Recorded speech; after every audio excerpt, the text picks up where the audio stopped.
대한민국도 잠깐의 혼란을 벗어나서 이제 새롭게 도약해야 되는데 반도체 분야가 아무래도 우리가 매우 경쟁력을 가지는 전망 있는 영역으로 생각됩니다.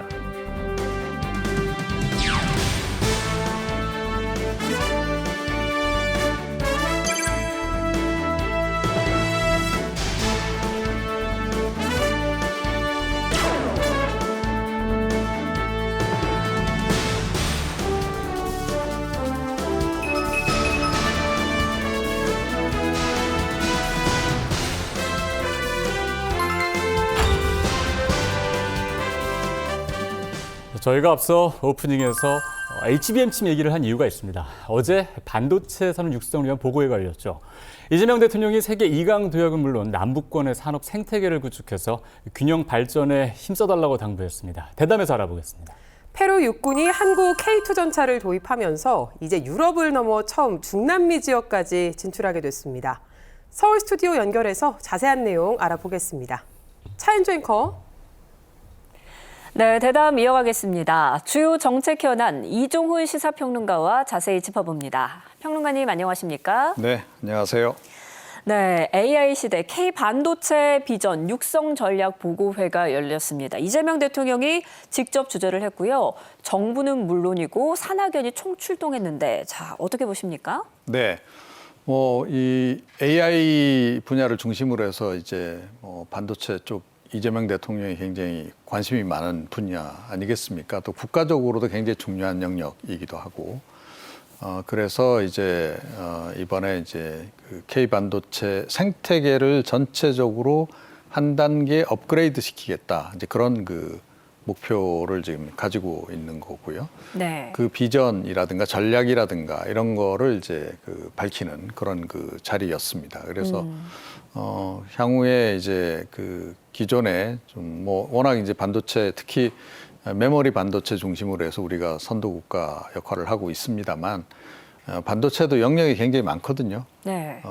그래서 예를 들어 파운드리라든가 팹리스라든가 이런 쪽은 또 우리가 상대적으로 좀 취약한데 그런 분야까지 다 종합해서 전체적으로 이제 반도체의 경쟁력을 높이는 그런 방안에 대한 논의가 주로 이루어진 것으로 그렇게 전해지고 있습니다. 네, 이 보고회에서는 이재명 대통령의 특별한 당부가 있었는데요. 내용 듣고 오겠습니다. 국가 정책을 총괄하는 입장에서 전체 파이가 커지는 것도 매우 중요합니다. 물론 그게 대전제죠. 두 번째는 그 파이가 좀 다양하게 많은 사람들이 혜택을 누릴 수 있게 되면 좋겠다. 그런 생각을 합니다. 그래서 그게 아마도 장기적으로 보면 각 개별 기업들의 성장 발전에도 크게 도움이 될 수도 있을 것 같아요.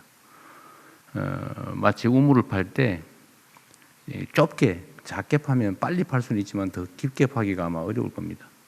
그래서 좀 넓게 파서 시간이 걸리더라도 그래서 더 깊게 팔 수 있는 그런 길을 갔으면 좋겠다는 게 제 정책 최고 책임자로서의 저의 소망입니다. 네, 시간이 걸리더라도 우물을 더 넓고 깊게 파야 한다. 이런 말이 인상적인데요. 지금의 반도체 현실과 비춰볼 때 이거 어떤 의미로 보십니까? 네.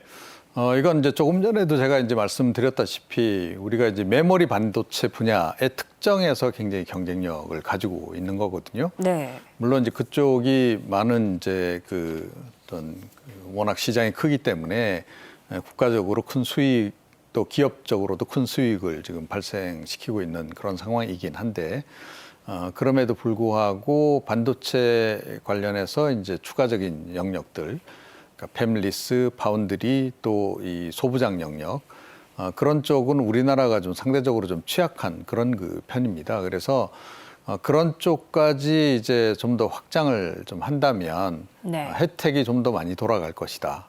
이렇게 지금 이제 정부는 보고 있는 거고요. 예를 들어서 팹리스라든가 파운드리 같은 경우에는 대규모 어떤 대기업이 주도한다기보다는 중소기업 내지는 새로 생기는 그런 어떤 기업 창업 기업들이라든가 그런 쪽이 많이 참여를 하게 됩니다. 그러니까 네. 소규모 기업들이 많은 거죠. 그래서 이제 그런 기업들까지 이제 그 연계해서 이제 이른바 반도체와 관련한 전후방 산업을 전반적으로 육성을 하게 되면 대기업뿐만 아니라 중소기업 스타트업 뭐 이런 쪽에도 혜택이 돌아간다는 거죠. 그거는 사실은 이제 일자리 확장이라는 측면에서도 좀 의미가 크고요. 그리고 특히나 이제 청년층 일자리 관련해서 상당히 이제 의미가 있는 그런 이제 분야들이기 때문에 그런 쪽으로 좀 더 이제 우물을 좀 깊게 또 넓게 파야 된다 그런 얘기를 좀 하신 거고요. 네. 그와 더불어서 이제 균형 성장 얘기도 강조를 했어요. 그래서 남부 지역에 대한 관심을 좀 이제 가져달라 뭐 이런 얘기를 이제 대통령이 직접 하기도 했습니다만 지금 반도체 클러스터가 수도권 중심으로 만들어지고 있잖아요. 네. 메모리 반도체 중심 클러스터라고 이제 봐야 되는 거고, 그래서 향후에는 이제 광주, 부산, 그다음에 구미, 대구, 경북의 구미 이 세 개 삼각지대를 조금 전에 말씀드린 팹리스라든가 뭐 랩 분야라든가 또 이제 바운드리 분야라든가 이런 쪽 중심으로 해서 그쪽을 조금 더 이제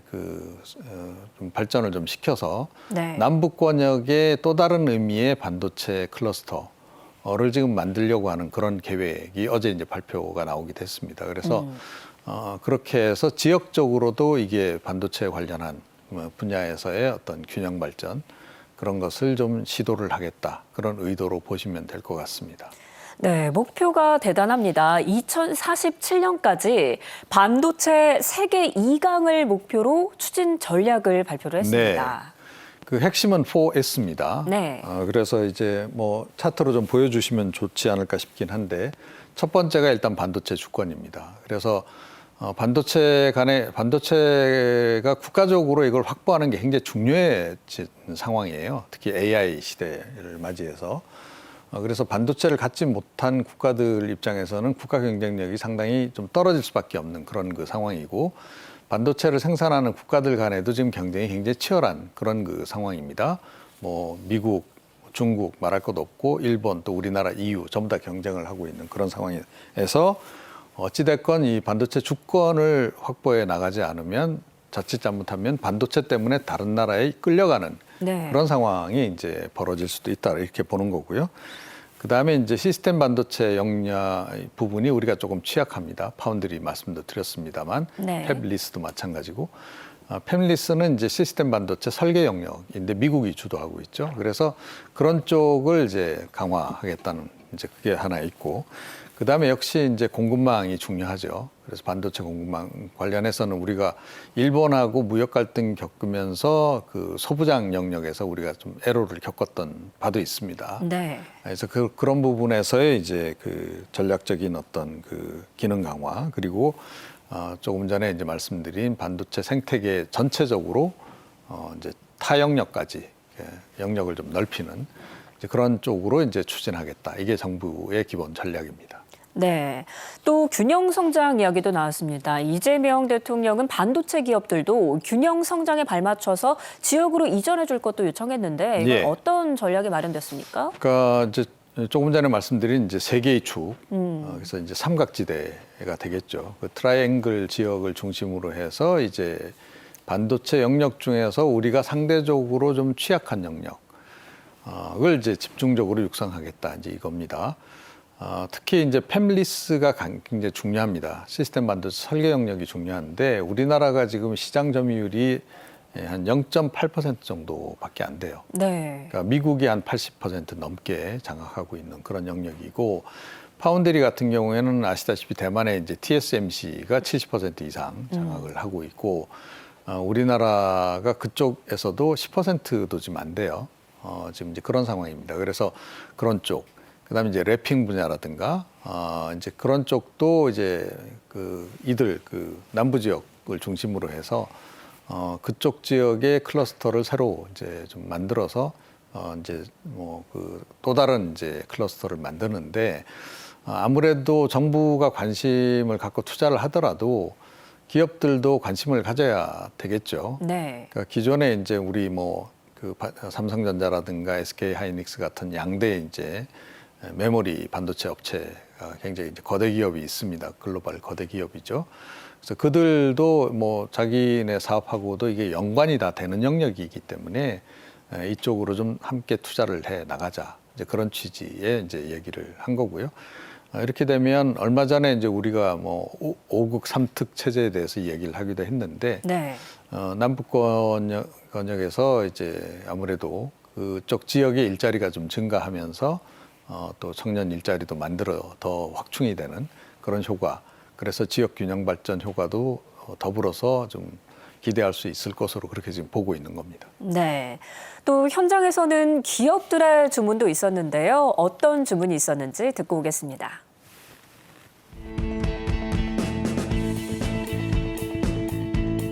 초대형 투자를 한 개 기업이 단독으로 하는 상당히 어려움이 많이 있고 그 투자 활성화를 위한 규제 완화가 뒷받침된다 그러면 큰 도움이 될 것 같고요. 전체 솔루션을 같이 팹리스와 시스템 반도체 회사와 정부가 만드는 어떤 그러한 지원 정책과 풀 라인업에 대한 정책을 같이 지원해주는 중장기 정책으로서 만든다면 저희가 대학교에 필요한 그 자동차형 반도체 저희가 공급하는 걸 만들었는데 그걸 하기 위해서 저희가 맥스 얼라이언스를 만들고 텔레칩스가 어떻게 되느냐가 지금 제조 AX 자동차 분야의 핵심 중에 하나입니다. 대통령께서 관심 가져주시고 원래 관심 많아요. 특히 우리 방법만 잘 찾으십시오. 우리 공동체 전체가 그냥 총량을 늘리는 것도 일단 중요한데 어쨌든 사회 구성원 모두가 또 공정하게 기회를 가지고 또 노력한 만큼의 정당한 보상이 주어진다고 믿어져야 그 사회 전체가 활력도 생기고 장기적으로 지속적인 성장 발전이 가능하다고 저는 확신합니다.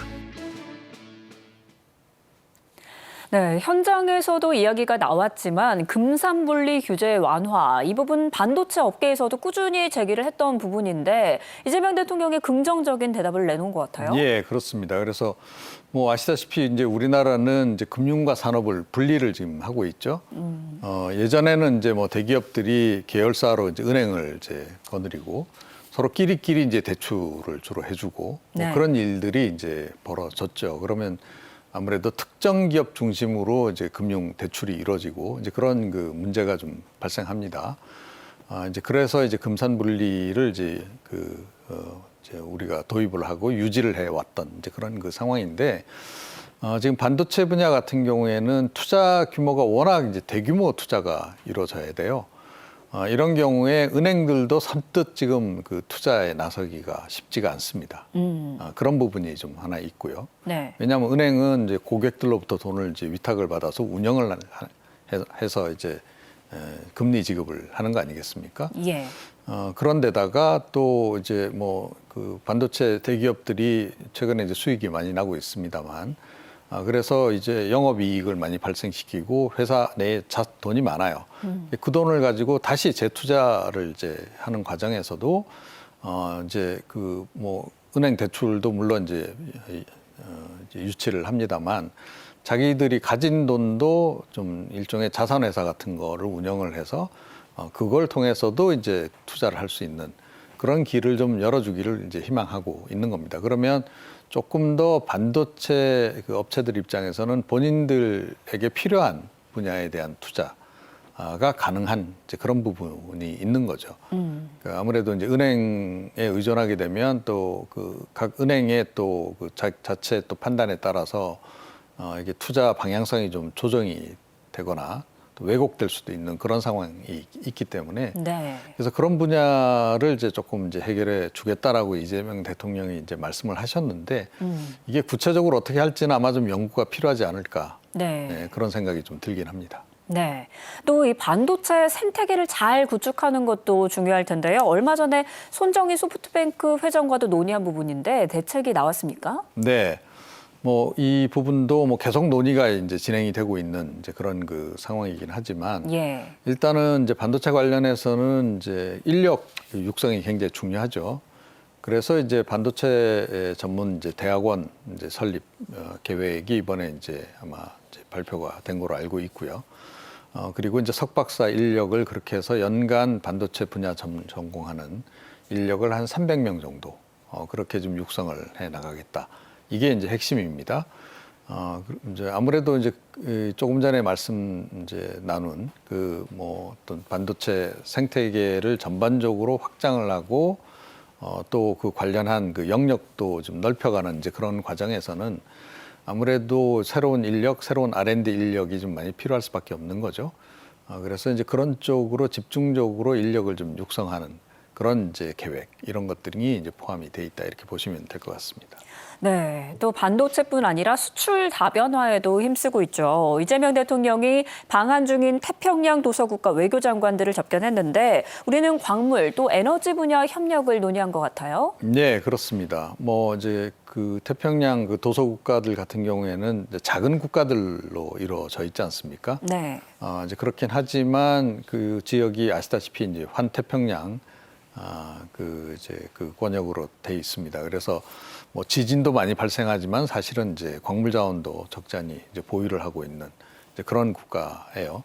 이들 국가들하고 뭐 역사는 오래됐습니다. 1970년에 뭐 이제 통과를 시작으로 해서 지금은 이제 그 태평양 관련한 도서국가들 대부분하고 수교가 지금 맺어진 그런 그 상황이고 조금 저개발 국가들이 많아서 뭐 주로 이제 우리가 ODA 그러니까 개발 원조를 해주면서 이제 관계를 유지해 왔는데 이제는 그런 것뿐만 아니고 전략적으로 좀 활용해야 될 필요성도 좀 많이 지금 이제 제고가 되고 있는 그런 그 상황입니다. 네. 특히 이제 자원 관련해서 그래서 이제 이번 그 방안이 좀 의미가 있지 않나 이렇게 생각을 합니다. 네, 남태평양 연안국가죠. 페루에 한국 방산업의 대표적 수출 상품 K2전자 흑표가 수출이 됐습니다. 2조 원대 수출입니다. 역대 네. 최대 규모라고요? 예, 그렇습니다. 그래서 중남미 지역으로 이제 수출하는 것으로는 이제 뭐 최대 규모라고 이제 봐야 되고요. 뭐 폴란드에 비교하면 이제 그렇게까지 많은 이제 수량은 아닙니다만 폴란드는 아무래도 유럽에 있는 중심 국가 가운데 하나이기 때문에 비교하기는 좀 어렵죠. 하지만 중남미권에서는 이 정도로 대규모로 이 군사 장비를 도입하는 예가 그렇게 많지는 않습니다. 네. 그래서 이제 의미가 있는 거고 또 이제 우리 입장에서는 페루를 기반으로 해서 이제 다른 중남미 국가들 인접 국가들로 수출을 확대하는 이제 그런 의미를 좀 같습니다. 그래서 유럽에 폴란드가 있다면 중남미에 페루가 있다 이렇게 보시면 되고 페루도 그걸 원하고 있습니다. 그래서 네. 이미 2010년도에 우리나라하고는 방산 협력 그 협정을 이제 맺은 바가 있고요. 네. 그 동안에 이제 고등훈련기라든가 뭐 이제 이런 이제 것을 이제 주로 수출을 했습니다. 이제 전투기도 수출 했죠 부분적으로. 그리고 이제 함정도 수출했던 바가 있고 그래서 그쪽에서도 그 단순한 이제 수출뿐만 아니고 협력을 원합니다. 자기네들도 방산을 좀 키우고 싶다. 네. 그런 상황이어서 그쪽에다가 이제 방산 협력 업체들을 이제 우리가 세우게 되면 그 업체를 중심으로 해서 이제 다른 그 인접 국가로 이제 수출을 더 확대할 수 있는 그런 기반이 될 것으로 그렇게 지금 보고 있습니다. 네, 또 이번 계약은 이재명 정부가 출범한 이후에 첫 계약이라는 점에서도 의미가 적지 않은데 최근 방산 외교에도 속도를 내고 있는 걸로 보여요. 예. 뭐 아시다시피 이제 강훈식 비서실장까지 이제 특사로 아예 방산 특사로 임명을 해서 지금 뭐 이렇게 계속 해외 순방을 시키면서 이제 방산 수출 의지를 지금 이제 좀 보여주고 있죠. 뭐 최근까지 이제 성과가 이제 없었습니다만 뭐 집권한 지가 얼마 안 됐으니까요. 근데 이제부터 이제 성과가 이제 조금씩 나오기 시작한다 이렇게 이제 보면 될 것 같고 시작이니까 앞으로 더 이제 많은 그 실적이 좀 나오지 않을까 그렇게 생각이 됩니다. 대표적으로 뭐 캐나다의 잠수함 사업 같은 경우에는 굉장히 큰 사업인데 거기 어떻게 보면 우리 기업들이 거의 사활을 걸고 있는데 그게 성사가 된다면 의미가 굉장히 클 것으로 지금 그렇게 보고 있습니다. 네, 또 반도체 훈풍일까요? 주요 기관들이 우리나라의 올해 그리고 내년 성장률을 상향 조정을 했습니다. 어떤 의미일까요? 네. 이제 한국이 최악의 국면은 일단 지난 것 같다. 이게 이제 S&P 쪽의 이제 판단입니다. 그래서 S&P 같은 경우에는 내년도 성장률을 뭐 2.1%로 그렇게 이제 전망을 했다가 최근에 2.3%로 또 상향 조정했어요. 또 주요 IB, 그러니까 투자은행들 같은 경우에도 사실은 뭐 이제 1.9%, 8% 뭐 이런 정도였다가 최근에 2%대로 이제 상향 조정을 지금 하고 있습니다. 네. 가장 큰 이제 영향을 준 것은 역시 반도체입니다. 그래서 반도체가 최근 몇 년 동안 굉장히 좀 불황기를 겪었잖아요. 네. 그러다가 이제 최근 그 몇 달 사이에 굉장히 호황 국면으로 지금 전환이 되고 있고 이 반도체 이제 그 호황 국면은 당분간 이어질 것으로 그렇게 지금 보고 있습니다. 네. 이제 이런 상황이기 때문에 이제 반도체 산업을 중심으로 해서 한국이 산업적으로 전반적으로 이제 경제 성장이 이루어질 것이다 이렇게 지금 보고 있는 이제 그런 그 상황입니다. 그래서 이제 우리 입장에서는 이제 반도체뿐만 아니고 덩달아서 다른 분야에서의 이제 성장까지도 함께 좀 노려야 되는 건데 지금 뭐 전망은 나쁘지 않습니다. 뭐 아시다시피 원전 분야도 그렇고 AI 관련해서 또 이제 조금 전에 이야기한 방산 분야도 그렇고 비교적 약진하고 있기 때문에 내년에는 뭐 어쩌면 이들 그 IB들이 예측한 것보다 더 좋은 그 경제 성장률을 기록할 수도 있다. 다만 이제 그 내수하고 수출하고의 이게 동반 성장을 해야 되는데 네. 그게 충분히 이루어질지는 조금 이제 두고 봐야 되는 그런 그 상황입니다. 네.